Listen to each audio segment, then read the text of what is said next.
everyone, and welcome to another episode of Little Give. We're so excited about our guest today. She's incredible, doing amazing things in this world. Angelina, go ahead, introduce yourself, tell us where you're from, tell us what you're all about. Well, thank you, Cindy, for the opportunity. So, my name is Angelina Rivera, and I am the founder of Refine Consulting. And what I do is I help businesses, small businesses, or even the entrepreneur help find out where their waste is in their processes, what's keeping them up at night. And I help them solve those solutions, not just to put a band aid on it, but to get sustainable solutions that are going to be sustainable to help them improve. I also coach people on time management. And I'm also the host of the Refine and Shine podcast, which you've been on. And so it's been an honor. Awesome. Well, we're thrilled to have you on today and peel back the layers of you and your story. Tell us how it is you got started in this work. Well, it was a lot of healing that had to take place. I always knew I had a voice, and I got in trouble a lot because I had a voice, and I would argue and I would do all these things with my family just because I didn't understand. I always wanted to know why. Like if my mom said I couldn't do something, I wanted to know why. And so it got me really inquisitive. But there was also some parts of me where I wanted to be validated, so to speak. And when I say I wanted to be validated, I always felt as a young child growing up kind of that abandonment issue. And it wasn't that my parents didn't do a good job or anything like that. You see, I was born at home. I was born in the projects, which is a very low income housing. And because I was born at home, it was like Saturday Night Live. And when you think about your story, it's like I was born into poverty, and I kind of had, am I going to always stay that way? Or do I need to like make myself a bigger, like reach out to the top? And so I always wanted that validation that I wasn't going to always be in a poor environment. And so what I would do is I would always try to get first place. I'd work really hard. I'd burn myself out. And then I realized that I'm just hurting myself. And as long as I know that I'm a child of God and really focus on how I can help others, it doesn't matter the bank account. It matters that you're making an impact. And that's kind of how I got into my work. Wow, that's amazing. I can totally relate. Also lived in the projects and grew up super poor. And so I know that feeling of like, okay, how do I escape this? How do I break these chains of poverty? So tell us what it is about you and your personality that made you think not only could you escape that, but also why you would want to go help other people. Oh, yes. Thank you for that. So, one of the things about me was I always had this imagination, and I always thought, like, if I could do something, what would it look like? I would love to draw. Like, I would draw, like, just to escape. Well, one, I got in trouble a lot. So, because I got in trouble, I always got put in the corner. And because I was put in the corner, I literally learned how to read when I was 3. Because I got into trouble, I always told my mom, can I just get a book in there? I mean, I would be in that corner for hours. And so I learned how to read. And so that reading became my imagination as well. I always loved to read different variety of stories, but I also love to imagine, like, what would my life be like? And I would get these like shoe boxes, and I would make like my dream house, so to speak. And so I was like, okay, if I want to achieve this, what is it that I got to achieve? Or what kind of income do I need to make? So it was like, I need to get scholarships. I need to go to college. I need to do all of these things. Well, I tried the hardest to go to college, but life happens, right? I was a teenage mom. I got pregnant at 19, and it was a struggle, but I always knew that I didn't want to, go back to like where we were from. And so I just kept really working hard, work full time, go to school full time, and just try to balance everything out. And when I started to do that, I was like, I see other women who were doing the same thing, burning themselves out. And I'm like, wait, no, let me teach you how I learned, and not make the same mistakes that I made, because I want to help others. I don't want people to be burned out. I don't want people to, I finally graduated from college, but when I graduated, it was like 2018. Like I should have graduated a long time ago. But then it's like, wait, we put all these timelines on us, and we got to step back and realize that God gave us this timeline, and we just have to be obedient to the assignment and just work and do the best we can every day. And so that's why I love to share with others. Hi, my name is Justin Clark, and I'm the president of the board of directors for Driving Single Parents, a 501c3 nonprofit serving the citizens of San Antonio and Bexar County, Texas. I'm here today to tell you a little bit about the great work that our organization is doing for the citizens of San Antonio.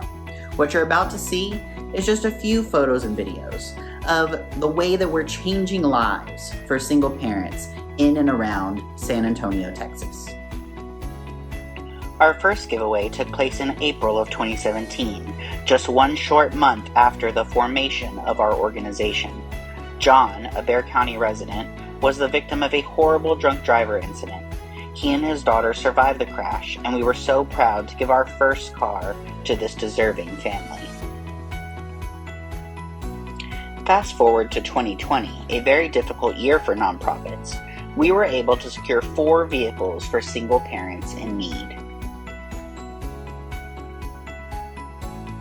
Our organization, including our board of directors, list of partners, and portfolio of people we've been able to help in San Antonio, continues to grow, and it's all thanks to donors and local community organizations that have helped us along the way. This giveaway took place in 2021 and shows that we continue to help single parents even after the struggles brought about by COVID-19. Because of limited funds and the overwhelming need, we at Driving Single Parents are incredibly selective with the people we help. Some are victims of domestic violence. Others had a spouse pass away tragically or otherwise fell on hard times. These single parents show adversity in the face of challenge and aren't looking for a handout. We offer a hand up and help get them back in the driver's seat.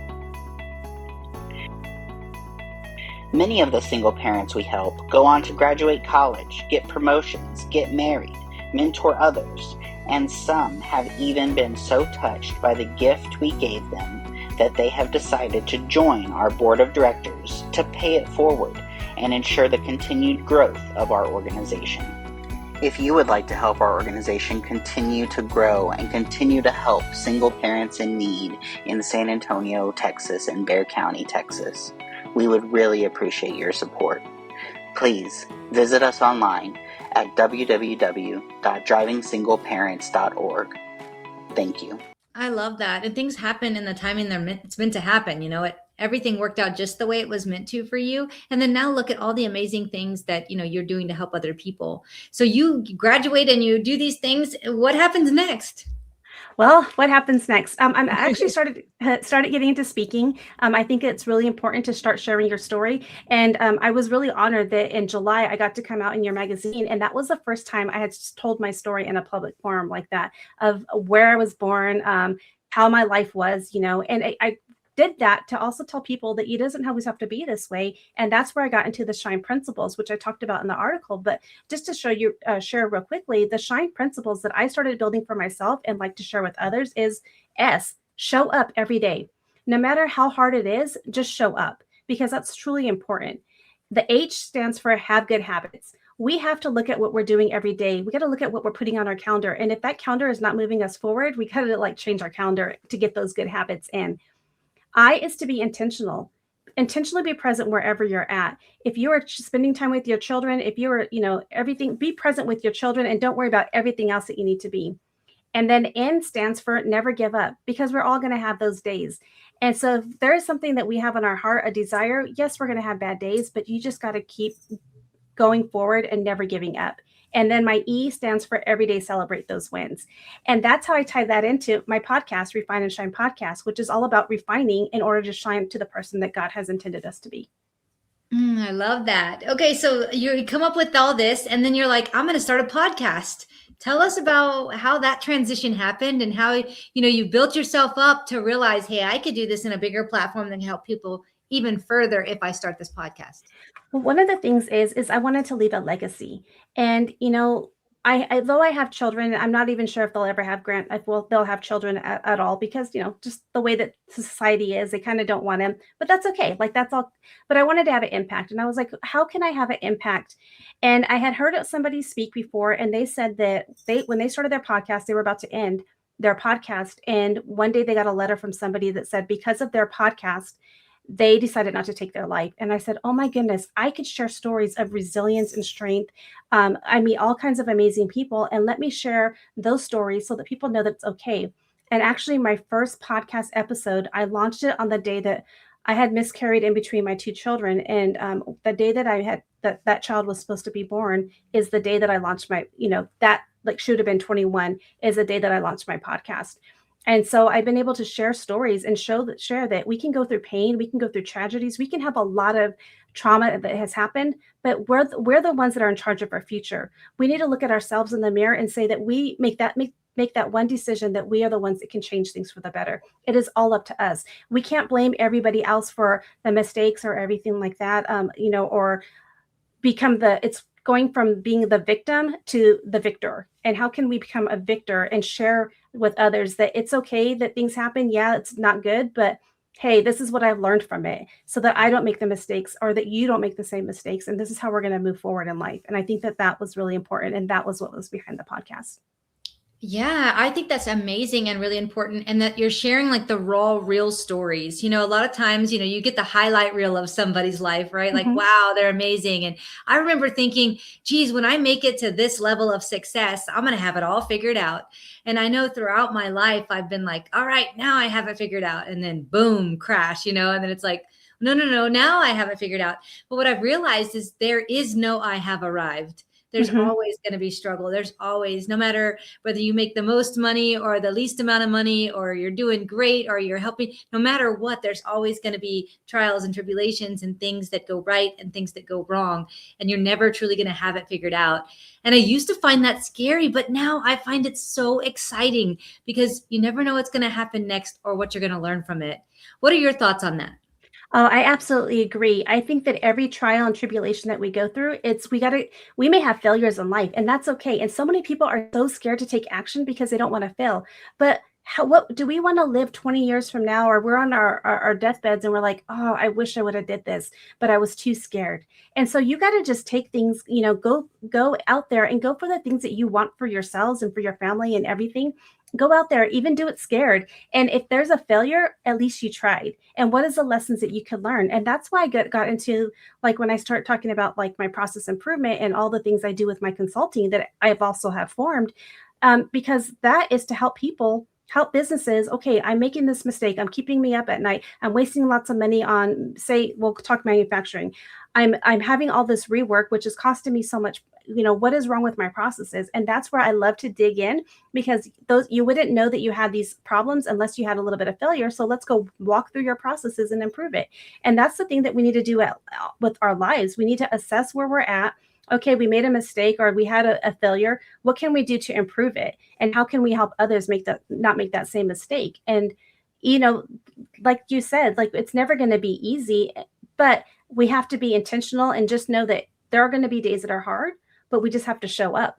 And if we show up and we just put all in on whatever we're working on, it's going to be okay. And I think that's what's important, because God never said life was going to be easy, right? And I think of the story of Job and all the things that he went through in the Bible. And, he had all these things. He was doing everything perfect, but things happened. But he kept being resilient. And that's the thing that we all have to remember is God gave us each an assignment, and we have to keep moving forward and doing the best that we can every single day. That's true. We have to keep on keeping on. So the name of your podcast is Refine and Shine. What have you done to refine your podcast since you started? Because I'm also, as you know, a TV show host and a podcast host, and I have changed so much over the years of doing this. Tell us a bit about how you've refined your processes and your procedures. When it comes to the podcast, at first I was so scared to ask people to be on it. And so, like, I would just went and started asking, like, just my friends, local, people that I knew had these journeys. And I had ended up having to do a lot of solo podcasts at first because I just was so scared to ask. But then I thought about it, what a disservice it is that God gave me this voice and I am too scared to ask somebody, hey, can you be on it? My husband always tells me the answer will always be no unless you ask. And I'd rather have 1,000 no's and get a few yeses than being too scared to even have the chance to ask. And so one of the things I did was just, I started asking people. I started putting out in, social media, hey, I have this podcast. Would you like to be on it? And just doing different things like that, being strategic about it. I also started going out and partnering with the people. I partnered with a network that can help me distribute my podcast. And I was so scared to do it because I was like, no, I don't want to feel like I'm selling out or any of those things. And I was like, wait, God kept putting it on my heart. If they can help you impact and share this podcast out with a lot more people, then go ahead and do it. And so now I'm I was struggling to get maybe 100 downloads a week, and now I'm about 6,000 weekly. And I think that was one of the things I had to just be, do things scared and realize that was going to make an impact.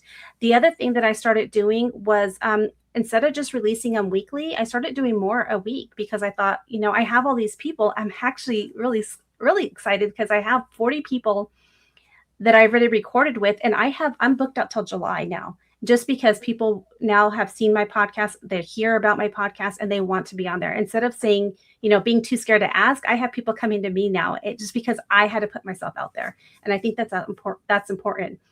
And just never being too scared to even bring somebody that maybe like a local, it doesn't have to be a celebrity or any of those people, just asking those everyday people that are struggling because they have a story. I've had numerous people that, from suicide loss, people that have dealt with mental health, because mental health is one of my favorite things to talk about. People who've dealt with fear, people who became disabled, and how they went and started to shine. I think that's so important. I love also people who've been through domestic violence and things like that, because we've all been through some stuff. And so just getting out there and sharing all those stories authentically, I think was one of the most important things, and not being scripted and just going for it was the biggest impact I had on my podcast. Hi, my name is Andrew Fraley, and I believe that sometimes we all need a little bit of help. If you're in the San Antonio community and you need some legal help, call me at 210-725-4658.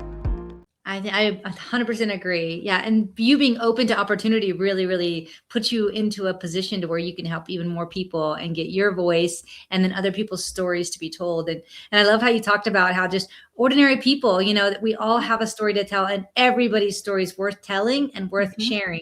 And so I'm glad that you're doing that for others, and how you've kind of done it afraid as well. And that's one of the things I say all the time. You keep saying I did it scared. And I always say, I did it afraid.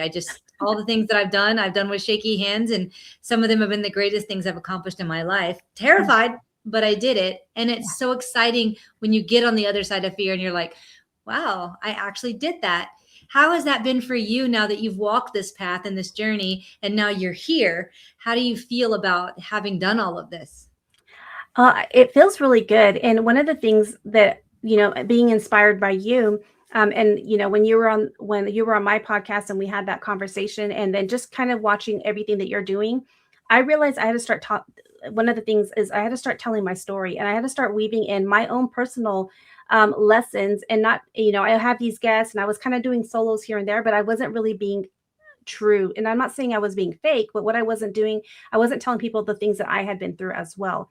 And once I started sharing those things, I've now been being asked to speak on, on stages. I'm being asked to speak on virtual events and things like that, because people want to know that they don't see, like, the real you is you have been through things. And if you don't, if you show, everybody thinks you've already arrived, but they have to see where you were. And I think that our past and what has happened to us in the past, or the lessons we've learned, is so important, so that people understand that we didn't just get from, the projects to six figures or whatever we're making, like that overnight, or we just didn't get born into a rich environment, right? We worked really hard for it. We had some trials and tribulations, but also sharing with people that it can happen to them too. It can be them too. They just have to look in the mirror and say, is this what I want? And they have to make a decision. What do I need to change in my life today in order to achieve the goals that I need to achieve?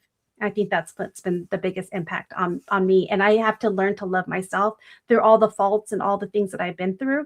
And I think, that has been one of the biggest transformations, is to find grace with myself and know that as long as I show up every day, and as long as I keep doing the things I need to do and that God has given me to do, then I'm going to be okay. Yeah, absolutely. And, if you read your bio, it's like, wow, she's such an incredible person. She's like way up here. And so you sharing the real, raw, true stories of where you've been and where you're at now, other people look and go, oh, she's like me, like she's not perfect either. And so if she's not perfect and she's been through a lot and she's here now, maybe I can too. And I think that's such a beautiful message that you're sharing on your podcast and with everything that you do. Yes, thank you so much for that. I think that that's important. And one of the things I wanted to say too is one of the, when we go into thinking about our life and all the things we've been through, one of the biggest things that, I have started to talk more about too is, my husband became disabled at a very young age, and we almost lost everything because of that. And so when people think that, you've just arrived, it's like, no, I got to a good place, and then we lost almost everything. And then I'd go back and do it again. But the thing is, I never gave up. And I think that that's important to show people that as long as you keep going and there's setbacks, that you keep on going, you're going to make an impact, because others are watching too. Absolutely. Oh, you have such a beautiful message, and I love that you share it on such a beautiful platform and with a real genuine open heart. So that's just one of the things I just adore about you, and I'm so glad to have you on today.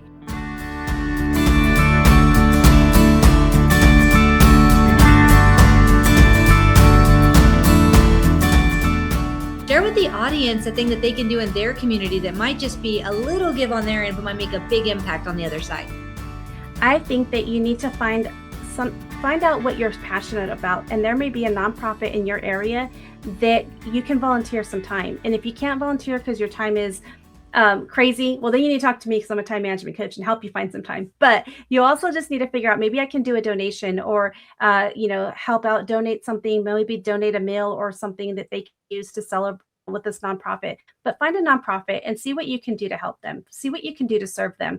And if there's maybe, or even a church, find something that you can do to help somebody, because you never know what they need. And maybe maybe you can't volunteer money, but donate money, but you can volunteer your time to help them with something you can do at home. Maybe they need help with some accounting or something like that. Just see what you can do. And if you're passionate about something that you can offer them as a service, go out there and do it, because that's really going to make a big impact on them. There are so many nonprofits out there who are hurting for help. They need help, volunteers, donations. So just go out there and do that, because God has given you the gift of time, and he's given you the creative ability that you have. And so if you have a passion about something, then go out there and help that nonprofit. I think that's so important.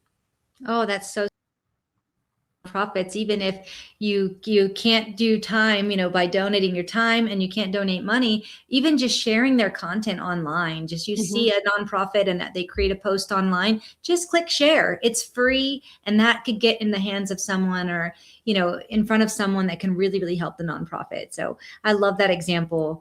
Can you give the audience an example of a time in your life where somebody did something little for you that might have just been a little give on their end, but really made an impact on you and in your life?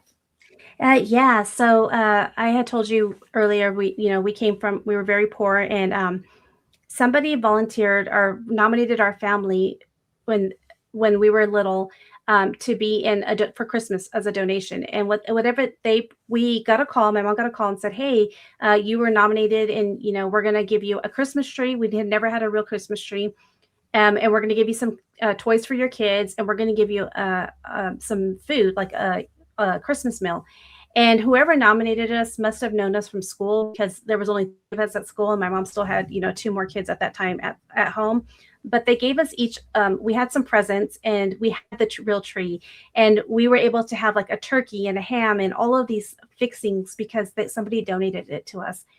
And that was just such a memorable Christmas, because not for the toys, but just be able to smell that fresh Christmas tree, and just to not be worried about what are we going to really eat for Christmas, because my mom had to budget for presents or whatever she had to budget for all the things.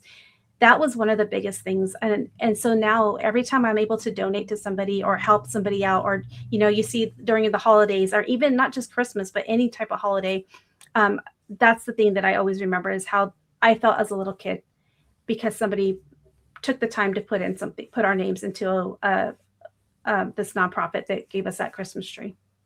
Oh, that's so amazing. And, you just never know those big impacts you're making on people. And to them, that might have just been a small thing, but to you, that's been with you your entire life and actually affects your actions today. So it's just so beautiful. You just never know the impact you're making on people. And so what about nonprofits? Are there any nonprofits that you're excited about? I have so many, but one of them that is truly on my heart is Operation 11 Charlie. They are a nonprofit organization. They're a 501c that helps veterans and first responders. And my husband and I are very passionate about it. I had mentioned my husband's disabled. And when my husband became disabled, he was no longer able to do mechanical work that he was doing. What he was able to do is work on remote control cars. He got tied in with Operation 11 Charlie. We're actually ambassadors for the local chapter here. But what we do is, by the use of remote controls, we, for us, love cars, but you can do airplanes, anything like that, using those remote control vehicles to have that veteran or that first responder who's dealing with, mental health issues, to get outside their comfort zone, have that small community of brothers or sisters, just to go out there and take their mind off of everything else that's bothering them, and just go out there and work on those remote control cars and go for a crawl. We go like a little hike and just that community together.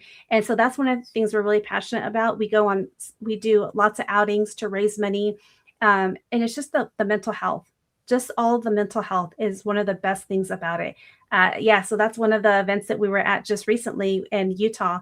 And my husband and I are with our little dog right there. And that we were able to raise money. And it just helps those people because mental health is one of the hardest things to get through.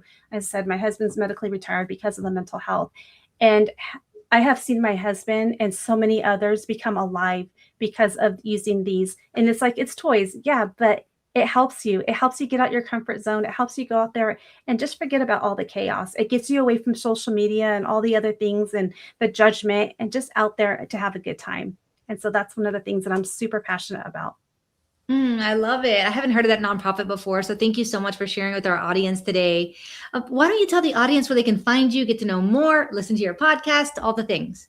Oh, yes. Thank you for that. So one of the things is just my website. My website is angelinarivera.com. So it's spelled ANGELINA. Rivera is RIVERA.com. So simple way is Angel, INA, River, A.com. And so that has all of my social media link. It has a link to my podcast. I have a page for my podcast. I have several links in there, some free resources. You can also find my podcast at refineandshinepodcast.com. And so those are two ways to connect with me. And I also have a link tree as well. But the best thing would be either the website, angelinarivera.com or refineandshinepodcast.com. Oh, I love it so much. All right, everyone. She explained where you can find her, get to know more of her, all the things. Go seek out her services and learn more. Also, if you're interested in that nonprofit, go and find more at that website. If it's something you're passionate about, go make a donation. $1 or $5 multiplied by everyone watching today truly does make a big impact. So thank you so much for being on today. I really appreciate you and your time, Angelina. And everybody out there who was watching, thank you so much. And we'll see you all next week. If you enjoyed this episode of Little Give, head on over to our website at littlegive.com. You'll be able to find all the information about previous episodes and past guests that we've had on. If you or someone you know would like to be a guest on Little Give, all the information is also on the website. And if you have a nonprofit that you love and would like to recommend be on the show, all of that information is also on the website. We really appreciate you watching today, and we can't wait to see you again next week.